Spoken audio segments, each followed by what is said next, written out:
Hey guys, welcome to the Health Babes podcast. Today we have Brian Sanders. He's a filmmaker behind the documentary Food Lies. He's the host of the top 5 nutritional podcast, Peak Human, and he's an international speaker. He also works with animal products through his company, Nose to Tail. We talked about a lot of great things on this podcast episode. And really just, he keeps it simple. He talks about what foods are the most nutrient dense and why we should be eating them. He even talks about what he eats in the day. And we really enjoyed this episode. So we hope you do too. All right. So everybody, welcome, Brian. We're so excited to have you. And we really want to know, how did you get started in the world of filmmaking? Yeah, well, it wasn't on purpose. Well, you know what? Actually, I started when I was young. I actually grew up with a camera in my hand. I take that back. It was my first love, growing up with my cousins, my brother, making all these films I did in high school. Then I completely hung it up. I went to mechanical engineering school and did that. And that was great. And yeah, I just had a couple careers. And then, then it gets sad. I lost both my parents around 30. So that kind of snapped me out of my own ill health. Actually, they have these chronic diseases that so many Americans have, and people just kind of don't think much of it. And I was kind of doing that same thing where I was just turned 30 and I was just like, oh, well, I guess I have a dad bod now. It's just like, yeah, I have all these little conditions. I wasn't obese and I didn't have disease, but I was just on the way. I had all of these little things that added up to a lot. Made some changes in my diet and everything got better. All these things went away. My body composition completely changed. My health got better. I haven't gotten sick since, just not even close to being sick in 7 years. And, then I watched What the Health actually. So if everyone knows, that's a vegan film. That was about 5 years ago. I watched that and I was just getting back into film stuff just randomly in LA. And then I just realized I have to make a film. This stuff is completely wrong. They're saying I've just changed my life. So many people around me have changed their lives just with some simple dietary changes. And then this bogus sort of animal rights propaganda film comes out and it just made me mad. So I decided to make my own. It's called Food Lies. And I've been at it for about 5 years now. Wow. So your parents was the catalyst to everything for you. Do you mind me asking you what happened with them or what? Yeah. My mom's Alzheimer's, my dad, prostate cancer. Okay. So it's not like the ones that are super related to diet that people know of in the mainstream. But once I started digging into it, I think that diet and lifestyle are a huge, huge component to those two things. For sure. The more obvious ones are, type 2 diabetes. Yeah. And, there's a myriad of other ones that are people associate more with diet and lifestyle. But I think that these things are definitely caused by diet and lifestyle. And, that's why I like to look at the ancestral history of humans. And I've been to Africa and I've done all kinds of things to study other cultures that still live well. And they don't have these problems. Right. They're not wasting away like modern Americans and many other countries that eat a modern diet and live a lifestyle like that. So that that kind of just shook things loose for me. I was like, oh wait, I was just in Africa last year with this lady that was about 105. She was jumping around, dancing. She had her youngest daughter was about 90, jumping around, dancing. Like you never see this in the States. And then we actually visited some other people that were basically lived on like agricultural diet, like really plant-based diet. And they were in their 60s, they were bent over. They had all these problems. They were complaining about all their arthritis and their different, I'm like, oh, this just sounds just like Americans. So it's really interesting seeing that contrast in Africa, side by side communities. Yeah, I know. I know what you mean. Even going to the Dominican, I felt the same, like looking at the different cultures and even I totally understand what you mean by that. So why are animal foods the foundation of human nutrition? Well, it's what we've eaten. It's what made us human. I actually just did an interview with a professor, Jessica Thompson. She's at Yale. She does a lot of archaeology, paleoanthropology. Talked to so many of these people. And they just tell the story. I just love how they kind of tell the story of 3.5 million years ago. We started using rocks to break open bones and get into bone marrow. Like we didn't even have to hunt. We could just there's a carcass sitting there no other animal can get into them. Then we break it open, we get all this fat and fat soluble vitamins and get into the brains and get all these other vitamins and fat and energy. And, this helped change our entire body. It changed our guts, changed our stomach acidity, changed. We basically, and our brains got bigger because we have had access to this nutrient dense nutrition. I don't know if that's kind of repetitive, but that's what animal foods are. They're highly bioavailable, nutrient dense foods that humans can eat and access vitamins, minerals, and nutrients and protein better than plant foods. So I'm not like one of the carnivore people that's like only eat animal foods.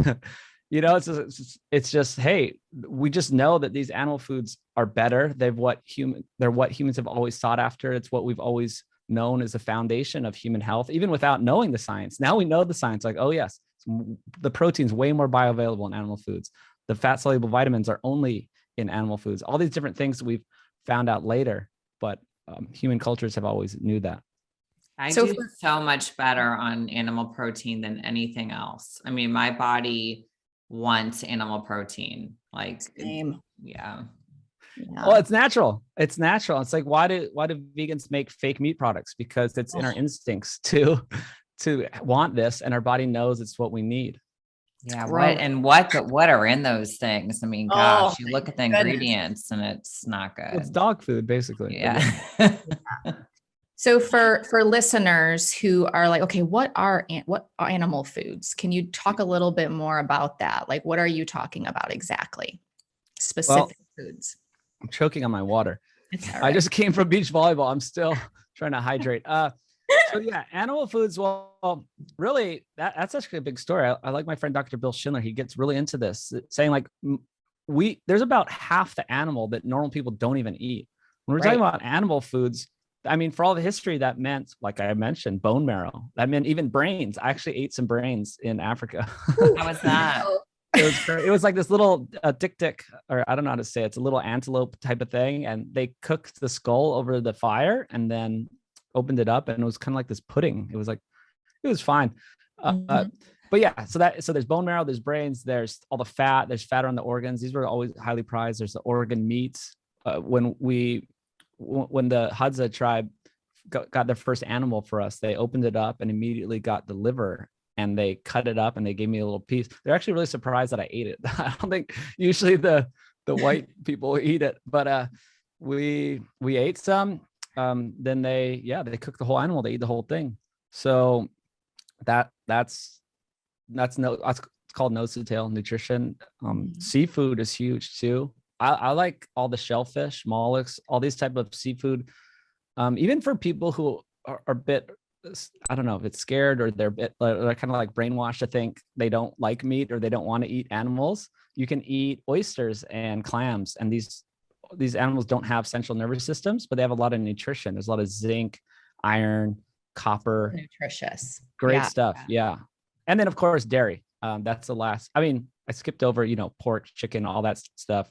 But dairy is a good source of nutrition. Eggs and dairy, I like to say eggs and dairy. Well, it's so funny that the government tried to demonize eggs for so long. Like, oh, there's cholesterol. Right. Like, eggs. It's so funny because eggs are perfect nutrition. It's like you can't get more nutritious than an egg. It's it's all the minerals and vitamins and proteins you need to make a whole animal in one little package. And it can sustain people like vegetarians who don't even eat other nutritious animal foods. They are propped up basically from eggs and dairy. It's so powerful. There's so much good nutrition in there that it's saving their life. Really. It's like the only good nutrition they're getting. Do you eat conventional dairy or raw? I do both. Luckily I can handle both. I'm in Austin. They have good raw dairy at the farmers market now. It's actually pretty recent when they could easily sell it at the farmers market. Before it was a little dicey, little like parking lot deals and stuff. But I do like to eat raw dairy as much as possible.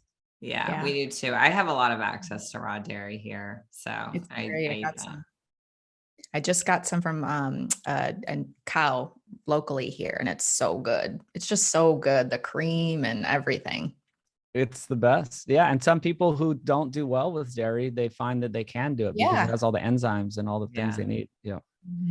Okay, so let's talk about processed sugar and refined grains and seed oils. Like these are the big hitters, right? So like, why are these things hurting us? That's my whole film. No, it's called, I call them the SAD three. It's kind of funny because it's the SAD diet. People have heard standard American diet, SAD, but we're kind of renaming the SAD three, those three ingredients: seed oils, added sugar, and I say deficient grains.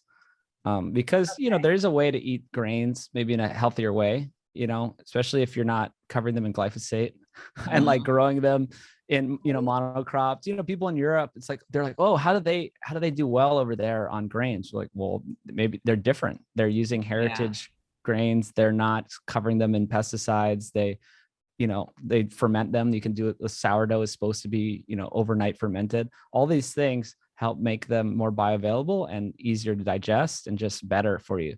So deficient grains. But I guess I'll start with seed oils. I mean, we're doing a whole section on each of these, but I don't know how much you've covered seed oils before, but they're super highly refined, just basically sludge that in the 1910s, they started realizing they could try to sell to people. It was kind of like a machine lubricant. And they just were like, oh, what if we use all these hexane chemical processes to deodorize it and like try to make it look better? We'll just sell it to people. And that was Crisco. And, then we had the margarine and all these things. And I don't know, there's a million reasons why you don't want to eat them. They have a lot of polyunsaturated fatty acids. It's like this linoleic acid. Basically, there's just a lot of people studying this. Dr. Kate Shanahan is a great person. If people want to just know more about seed oils, you could just go to her site. She's done presentations. Dr. Chris Kenobi's done some great presentations. I think it's just a good place to start. It's go to YouTube, look at Kate with a C, Kate, and Dr. Chris Kenobi, KNOBBE. And just, you'll see, it's like, even like I was in the low carb keto world for a long time. And I guess I still am. I say more ancestral health. I'm not trying to be like in little tribes. Right. But people are like, it's all the problems carbs. And over the years, I've kind of learned it's like, no, it's not. It could be a problem for a lot of people. And it's maybe the first thing people should cut: a lot of refined carbs, like we said, added sugars, refined grains. But I don't want to like just say that this is the cause of everything, because these two people I mentioned, these two doctors, do great presentations of showing what's changed over the years, and look at the food supply. And carbs have been pretty consistent. Even sugar is going down. People have gotten the message that sugar's bad, right? That's not like a groundbreaking thing. It's like, by the way, guys, don't drink soda and eat Can't candy. really Everyone argue that. I know. It's just people know it. So it actually has been going down. But what's been going up is the seed oils. So it's like, if you're trying to blame all the chronic disease and obesity, chronic disease and obesity going up like insane, right? Ramping up. If anyone's watching this on video, just like this, all the other stuff is like kind of like going down, staying the same. Even red meat's like going down. People have been brainwashed into thinking it's bad. It's gone down. So it's insane that people are trying to blame the problems on red meat. Like, what are you talking about? In the past 20 years, our red meat consumption has gone down. Our egg consumption has gone down. Our, all these things, our dairy consumption, whole dairy, gone down. It's not the problem. What's going up is really the seed oils the most. And we'll just refine foods in general, like processed foods in general. And all of those come with the seed oils. Can you name what some seed oils? Because I don't think people really, it's just some people might not even know what that means. Well, it's because they call them vegetable oils. So it sounds good. But basically, the good oils are fruit. I'll start with the good oils. So pretty much the only oils you want to eat are fruit oils, which are coconut, olive, and avocado. So those are actually all fruits. So those are all oils that we've been eating forever. Not forever, but the past 10,000 years, whatever it is, past couple thousand years. Because you could stomp on a olive and get oil. You can like smash some coconut and it's super fatty. You get oil. Avocado, you get oil. It's not a 16-step process with hexane and solvents and So those are the good oils. The bad oils, everything else: canola oil, grapeseed oil, general vegetable oil, Sunflower oil, all of them. yep, sunflower oil. There's just a million oils and they're all just the same thing. They're all highly refined and high PUFA, high linoleic acid, oxidize easily. I didn't say that part earlier, but basically these things are these unstable bonds that oxidize easily when they're heated, especially when they're heated, and just cause havoc in your body. And the saturated fats, which have been demonized, are saturated. They're not unstable, right? These are stable, and they're fine. And this is what our bodies expect. This is what humans have always eaten. So when you go out to eat, you're getting like usually canola oil. So I mean, it's basically 99% of any food establishment in the US uses vegetable oils, canola oil. It's all the cheap oil, soybean oil. That's why they do it, right? Because it's cheap. They can super cheap. Yeah. Super cheap. And people, you have to find, I mean, it's super hard. I think there's probably 2 restaurants in the cities. In LA, I've lived in LA and Austin. I've only heard of like 2 that don't use seed oils. It's tough. Yeah. Because of those price. are pretty good cities for eating. So I know. if you think about that. Yeah. Can we talk a little bit about why calories tell us nothing? Yeah. Really cool Instagram post on this. I love that. Yeah. I try to do a lot of posts about this, and it upsets all the calorie bros out there.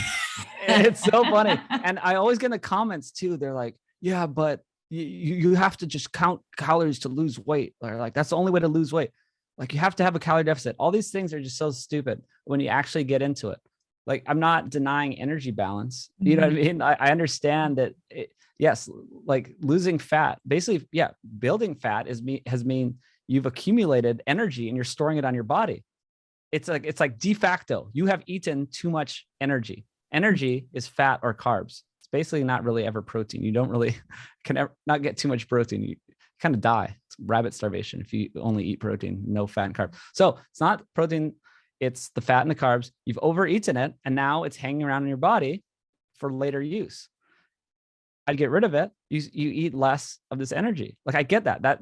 I'm not debating that, right? But then that's like the smallest part of the discussion. I mean, that's like someone saying, how do I get rich? Just make more money than you spend. Like, that tells you nothing. You're just basically redefining. If someone says like, oh, you need to like lose weight, it's a calorie deficit. I'm like, okay, you just said the same thing.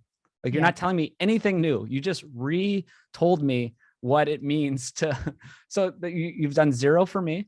You're not helping me. And so now there's like a whole bunch of other topics you need to worry about when you want to lose fat. You don't want to lose weight. You want to lose fat. So I guess you could start there. That's true. That's a really good way to say that. Lose fat. Exactly. So people think, oh man, I did this juice fast and I lost 5 pounds in a week. And I'm saying, yeah, you lost 4 pounds of muscle and 1 pound of fat. And now you're addicted to sugar because you've just been drinking juice. Your body's like a mess. And you have a kidney stone.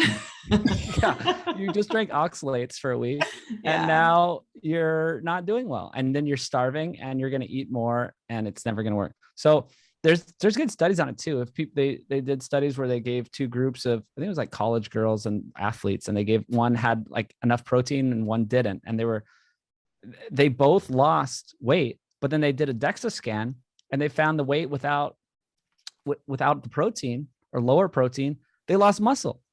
So it's like, you couldn't even tell. Like, they had to do the DEXA scan to know that, because they both lost 6 pounds.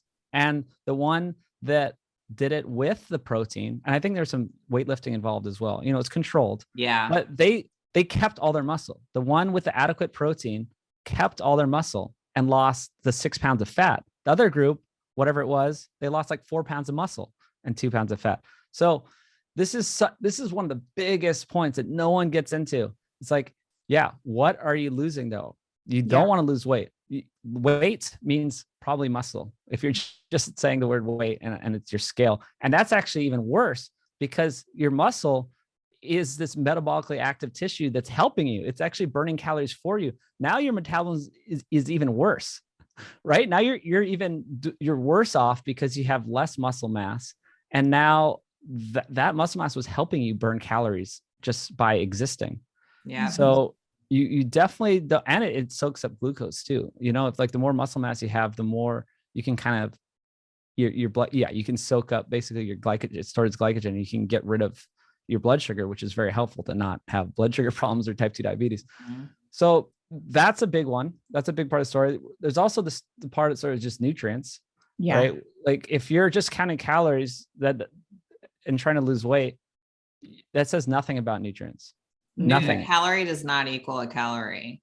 Like you could get into that for hours. Actually, I know. A calorie, they burn. It's basically like a unit of heat, and they like burn foods, and it like you can measure. I was an engineer. I remember doing these experiments. We redo them, and you see, we burnt this piece of toast, and it gave off so much heat, and it's like how much the water rises, and you can measure or how much it's heated. And you can find the joules of energy, and so it's meaningless. That's not how the body works. The body has all these different hormones going on. So that's actually going back to the refined grains and the added sugar and stuff.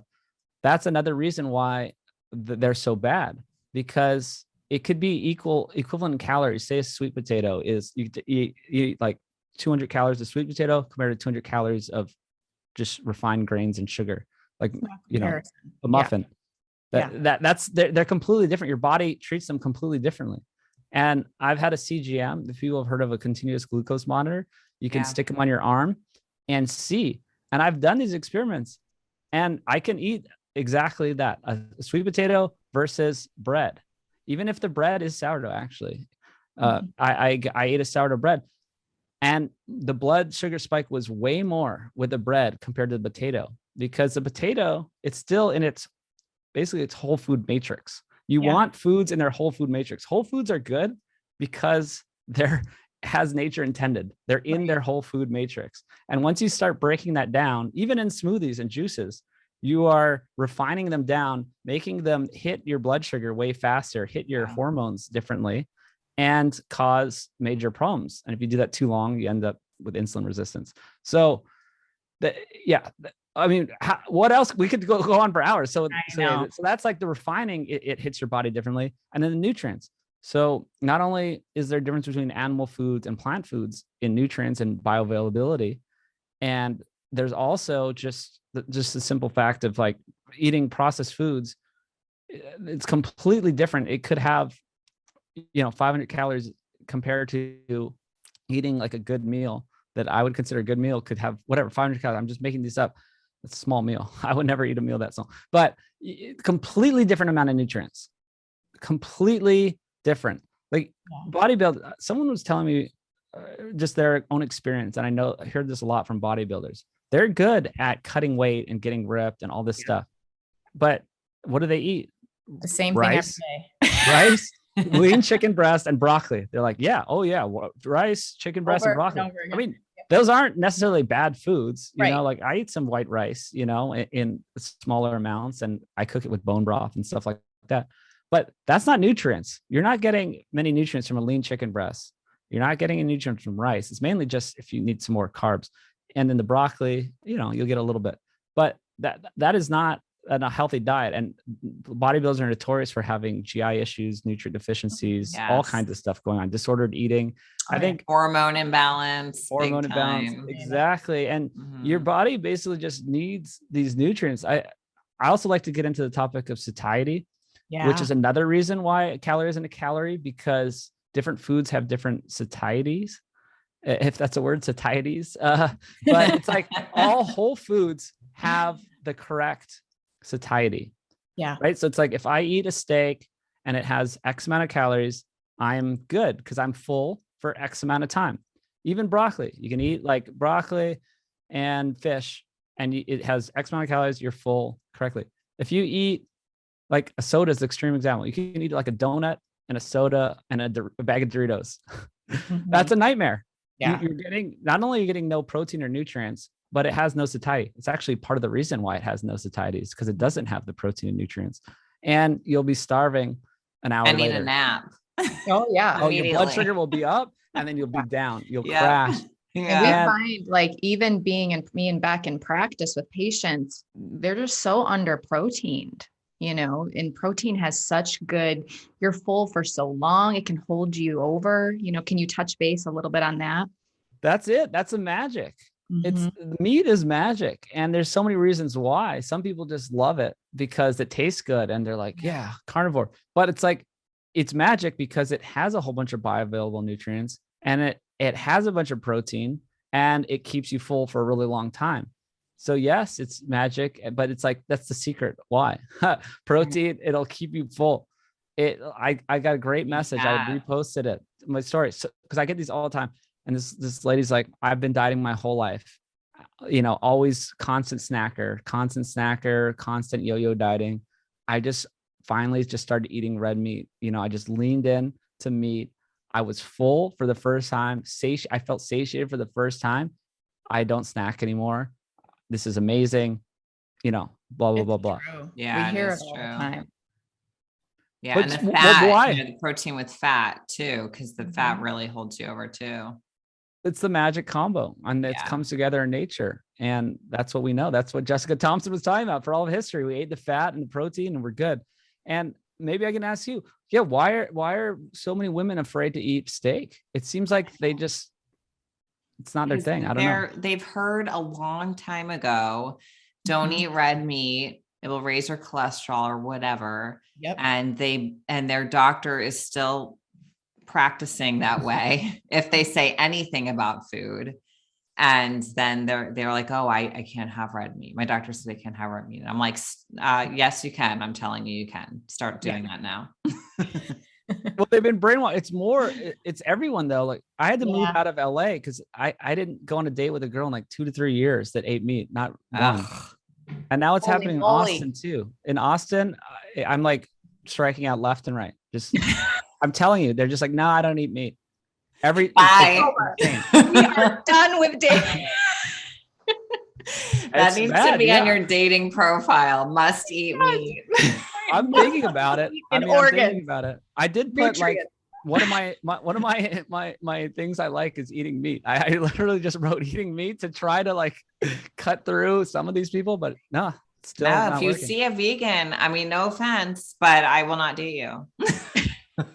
We will have nothing in common. I know it's not going to go well. All right, so let's talk more about red meat. So, the agenda against red meat. Like, where do you think this came from, and what do you think we should do about it to kind of change that? Wow, yeah, it's a loaded question. It's huge because you could go forever about this, and so it depends on how deep down the rabbit hole you go.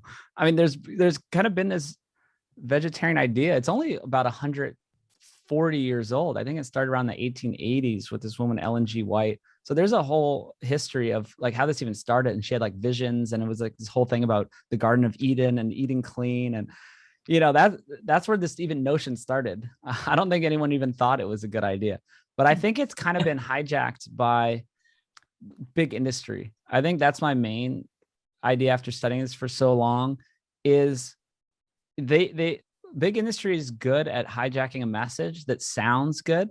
They're like, oh, it's better for the environment. Oh, it's better for your health. It's cholesterol. And they've just taken it and run. If they didn't do that, the message would never have caught on. Because even, I don't know, 1950s, even the 50s, maybe in the hippie movement, it really started picking up when 60s, 70s, when everyone's like, oh, I'm vegetarian for the planet. Like that's when the propaganda really stepped up. But before that, we're covering this in film. I'm finding all this great content. It's like meat is the center of the meal. You see like the 50s and 60s and earlier, the housewife, dressed all nice with the apron, and it's a big roast. This is what people always knew. So what changed? Well, there's a whole Ansel Keys story and the cholesterol and saturated fat, debacle, thinking it was bad for you. Now looking back at that, I'm even thinking, man, I think that was sort of twisted too. It's like, why did Ansel Keys win this argument? Because there was another guy, John Yudkin, who was saying, no, it's the sugar and the refined grains. Well, the sugar industries funded those studies too, right? Against anything with cholesterol, whatever. They did. So not only, they paid off scientists, right. And that was a big New York Times article, however many years ago. And it was only $50,000. actually that they paid them. But then, yes, they've continued to fund all the studies that just, legally funded these studies to just try to continue this narrative. But I'm just looking back to, it was called the McGovern Committee, and this was around in the 50s. We go into all this in the film, but that's when we started thinking it was bad. We had a rise in heart disease. It was also when everyone was smoking. People were smoking. President Eisenhower had a heart attack. He was smoking a couple packs a day. They were, starting to use all these like oils and margarine. I mean, it's no wonder they had a rise in heart disease. But I'm just thinking, why did they conclude that saturated fat was bad when for all of history it's been good?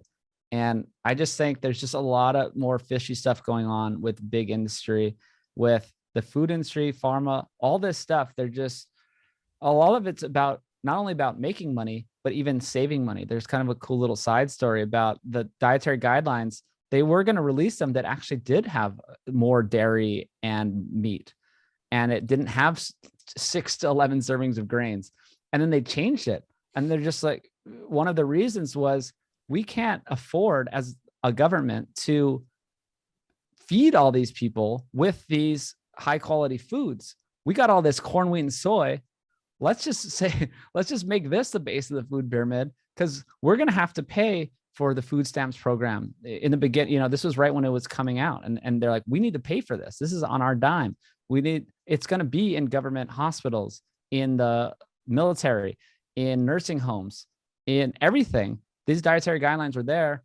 And so a lot of it was around money. It's just, well, we can't afford to give people these high quality animal food products. And if you want to say, oh, maybe it's just a mistake, I mean, you could say, well, if you really don't know anything and you think a calorie is a calorie, maybe you could make that mistake. I don't want to give them the benefit of that doubt, but you know what I mean? If you just think, oh, calories are calories. So, oh, we got all this corn, wheat, and soy. It's cheap. Yeah. Let's just, why not?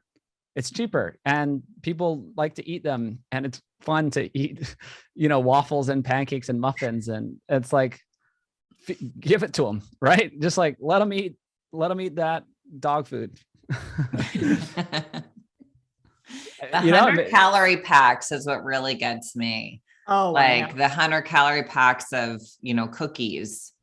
Only It's 100 like, calories. what? No high fructose corn syrup. Well, it's the biggest deceitful thing ever. Actually, you know what my most popular post ever was?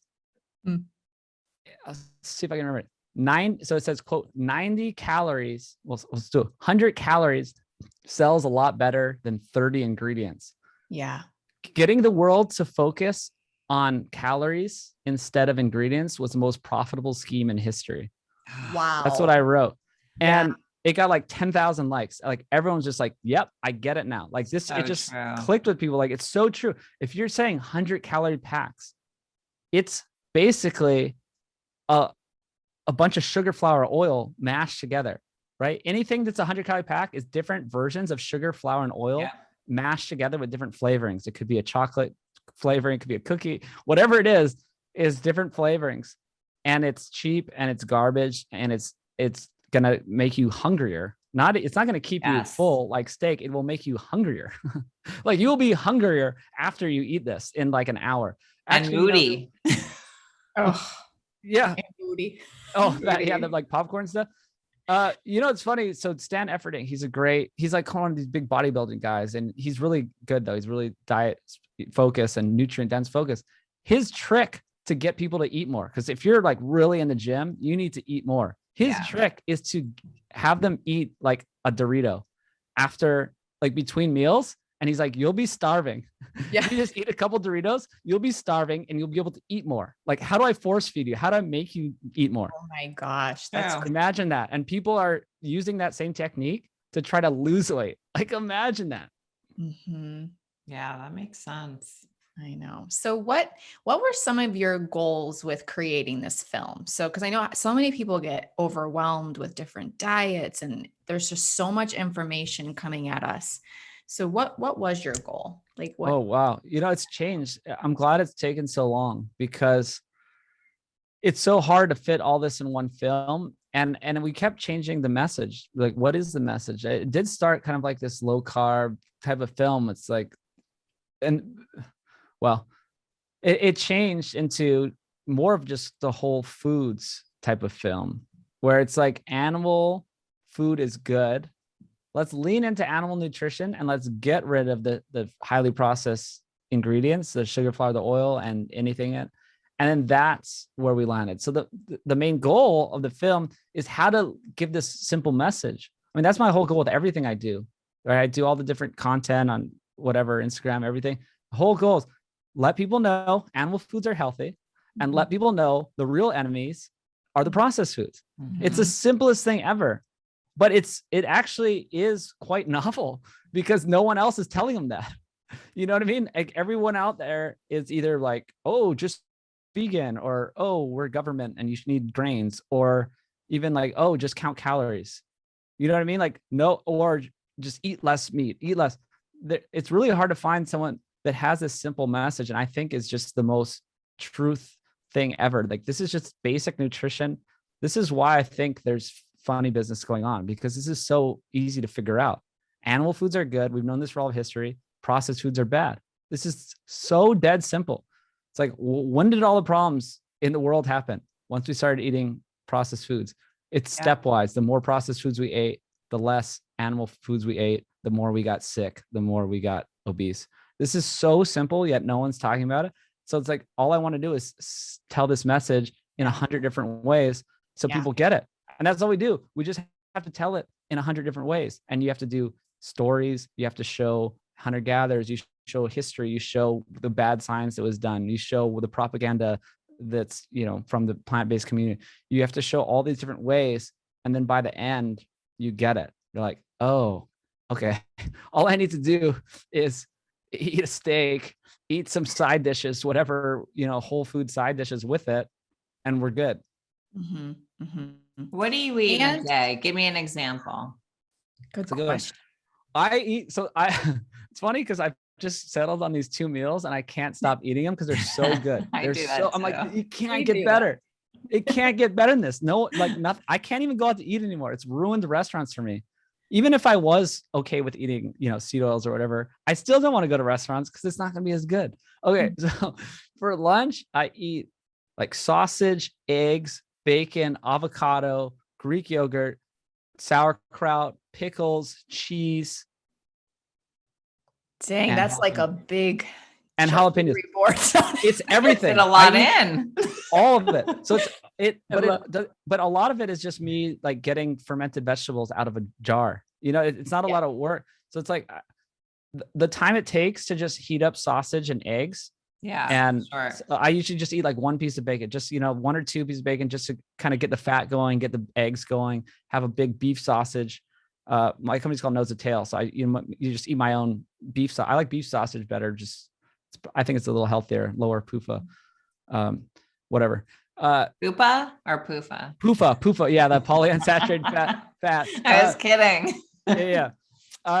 So it's so good, and then it has everything, but it doesn't take that long because I'm just like, while I'm doing that, I'm just slicing some avocado, like putting some Greek yogurt. I have this seasoning. It's like dill ranch seasoning. It's like so good. And I just eat a smorgasbord. And then for dinner, I eat a big steak or maybe my primal ground beef that has the organs mixed in the ground beef. And then I saute mushrooms and onions. Then I could have some like carb source because I work out. So I'm like maybe some sweet potato, maybe like I said, some rice cooked in bone broth. And I do like maybe some carrots like cut up with apple cider vinegar and a little Parmesan cheese. Like it's just so good. Like this combination, it's so good. Just a big piece of meat, some mushrooms, onions, like the sides. You get that little carrot salad going with that balsamic vinegar and the apple cider vinegar. And then I do more Greek yogurt with strawberries, blueberries, and honey.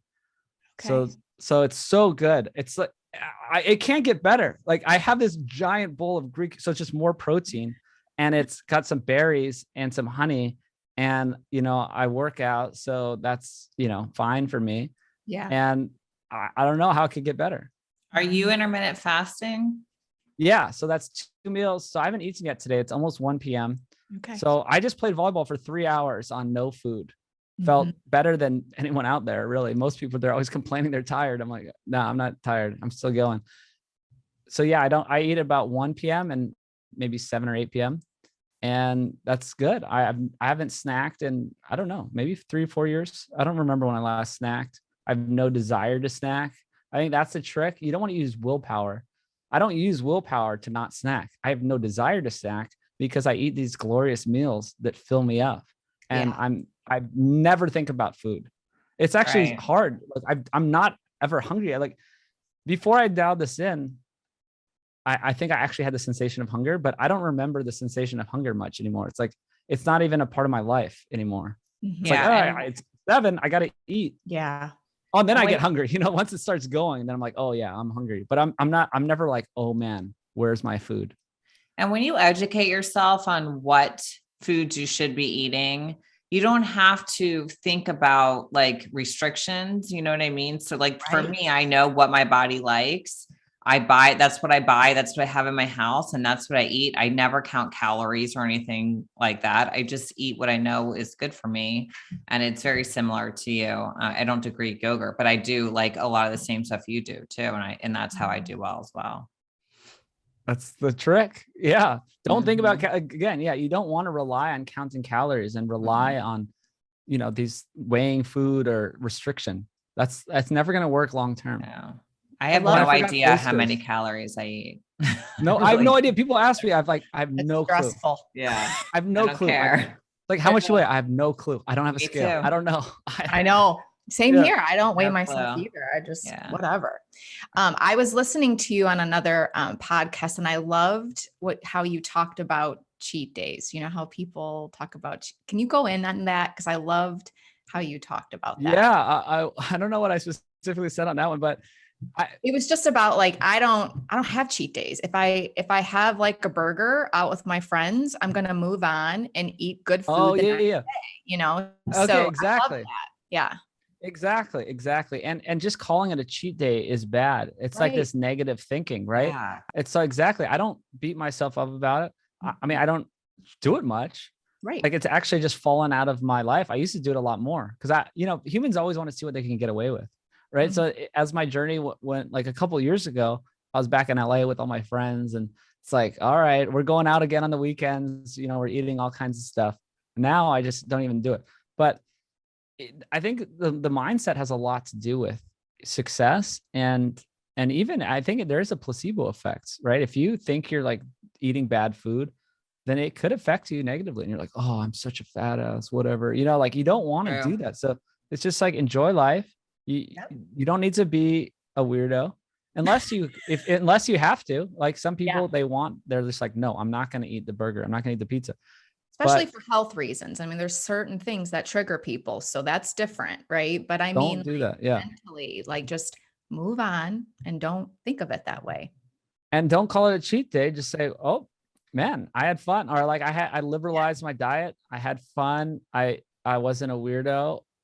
And then, you go back and you just start back and eat good the next day. Yeah. Right. Because the guilt, calling it cheating, it's like what guilt goes along with that. And then that sends people down this rabbit hole of bad behavior, I guess you could call it, like beating themselves up for what they've done or whatever. I'm like, unless you're eating cake in bed with someone else's husband, you're not cheating. I mean, give me a break. Like I love that, Beck. That's a good one. And it could help make you spiral more because you're like, oh, well, I cheated. Now I might as well just go to Taco Bell. Right. Like I'm a loser. So I'm just going to totally go, off the rails. And it's like, no.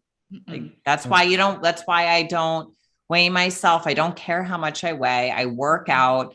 I feel good in the way I look, and I don't care what the scale says because there's a lot of factors to that. Yeah. So that's another head game, for me. Like, I just think you should just not do that. Well, you could say you ate the burger and then you like gain, it's like the next day you were like 2 pounds more. Like that doesn't mean you actually gain 2 pounds. Yeah. Like you could just be retaining more water weight. There's a million things. And so then, then you could just, you don't want to get involved in it. I think we are healthy and like because we have this attitude and because I think it's because we identify. I think how you identify matters. I know there's a whole different like identity politics that is definitely not what I'm talking about. But if I identify as someone who's healthy, then I think that goes a long way.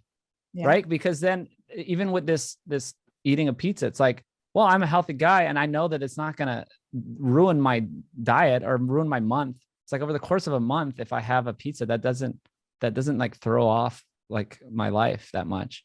And, but I'm saying like, if you identify, I think that's a huge one, is the mental part, is then you're just, you have this mindset of, oh, what would a healthy person do? And then you always make a decision as a healthy person. Mm-hmm. And if you're just going about, so many people are just kind of like going about life. They're like the Wall-E people on the scooters, you know, they're just kind of like going about life, and they don't think like, oh, well, I just eat this and I eat that and whatever. And like, I mean, you gotta, I think it's like, I don't think you need to go on a diet.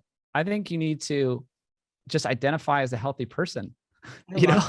And understand what is healthy. You know, if you know what the food that isn't going to serve you well is doing to your body, what you're not really going to want it. I don't want to eat stuff that's going to make me feel like crap.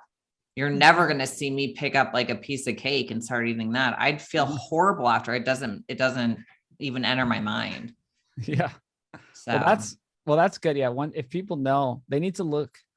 Some people just don't even, that's what I'm saying. They're skating through life. They don't even associate that. They're like, oh wait, I ate a piece of cake and I felt terrible. Or like, I ate bad on the weekend and I was depressed all Monday. I had all these different problems. Yeah. They don't know. They don't even think food is driving. No. You know what I mean? They're just numb to it. I know. It's true. That's why your film's going to help. I mean, just sticking, like you said, starting somewhere, sticking to the basics, nutrients, protein, get in whole foods, you know, start simple. Change your life. Yeah. Can you talk to us about your supplement company? Oh, I don't have a supplement company. So but mine's Nose to Tail. Right, Nose to Tail, right? Yeah. So Nose to Tail. So yeah, we do regenerative grass-fed meat. Okay. All that. Yeah. So I also have liver pores. I have this dried like jerky products, and I have body care. So basically, I just didn't want to take on sponsors, and I just didn't want to do anything. I just like, I want to make my film. I want to be unaffiliated. And so instead of doing, you know, things that other people do and just have sponsors, I just made my own thing. I connected with local ranchers here in Texas. And so, we do all the best products, you know, raise them the right way, pasture raise. We actually, even for the pork and chicken, we have them on low PUFA diet. So like we don't get them all the like corn and soy. They get none of that stuff. And pasture raised lamb, bison, beef, chicken, pork. Yeah. And people can order that. Yeah. It's nosetail.org. And the body care, actually, that's the good stuff. Hopefully we'll be back in stock. It's made from beef tallow. Okay. And it's amazing. I don't know if you've ever tried beef tallow body care, but it is game changing. I don't care about I haven't. Oh, you have? Okay. Because I'm a guy. I don't care about body care products. And then I was like, whatever. And then I finally tried. This guy pitched it to me 2 years ago. I'm like, oh, wait, this stuff is actually amazing. And so I partnered with him to make my line, and it's always sold out. That's insane. So cool. It's soap and it's skin food and like this moisturizer. Your body just needs saturated fat, basically. Yeah. It doesn't want all these weird oils on it, even if they're good oils. It's like, maybe coconut oil could be good, but you know what I mean? It's like humans are made of saturated fat. If you put some good saturated fat on your body, that's what it wants. That's why we call it skin food. It's like, it's a game changer. I use coconut oil and my skin loves it. Like it sucks it up. That's all you need. Yeah. If it's simple, because that's saturated fat. It's like mainly saturated fat, and you don't even actually need too much of a product. You can just use it straight. Yeah. What is Sapien? Tell our listeners what. Okay. Yeah. Little sign in the back there. Sapien. So Sapien's kind of my main thing. I kind of want to start it as a movement or as a diet. And it's not a diet, but it's like the lifestyle, right? So people know there's paleo, there's keto, there's carnivore, there's all these different things. I think Sapien is the broadest framework that is just how humans should live. And I'd love it if we could just kind of work together as a community and just like, this is simple. This is what we need to do. Humans need animal foods. They need whole foods. We want to avoid processed foods. We want to get out in the sun, get your vitamin D. We need some sort of movement. We need to focus on sleep. Like this is basics of being a human. So that's what Sapien is to me. And I don't want it to make it about like my brand or anything. I'd love it if it became the new paleo. You know what I mean? Like this is just it. And it doesn't have dogmatic views. Like we talked about dairy. Paleo is just like, no dairy. And I'm like, why? Why no dairy? What if it's raw? And what if, you know, it's fermented and it's like kefir? What if it's, you know, a good cheese? Like most people will do fine with that. So that's how people say paleo-ish now. Yeah. Because they're well, there's all these names, dairy. paleo-ish, there's carnivore adjacent, there's ketovore, there's all these different things. I'm just like, let's call it sapien. maybe it'll catch on. I'm trying. We'll help you. Great. Yeah. Yes. This was so great. So where else can people find you? Yeah, Food Lies is my handle I use on Instagram. I do mostly Instagram, Twitter, Facebook, also the YouTube channel. And then Peak Human is another thing behind me. That's my podcast. So I've done 156 episodes and I've really handpicked the guests. So I don't just do it because I have no sponsors. So I don't have to do all these podcasts. I just, if I find someone really good, mainly doctors and scientists and regenerative ag, sort of famous people. And I think they're really great. Yeah. Cool. And your Instagram, you have a lot of Instagram is food.lies. Food.lies. Yeah, he has a great Instagram page. Well, thank you so much for coming on. We love you and we eat exactly like you say and think the same way you do. So this has been great. Well, I'm glad to talk to you. I'm glad some people out there get it. It's so simple. It's satisfying. It's simple. It's effective. Yeah, it is.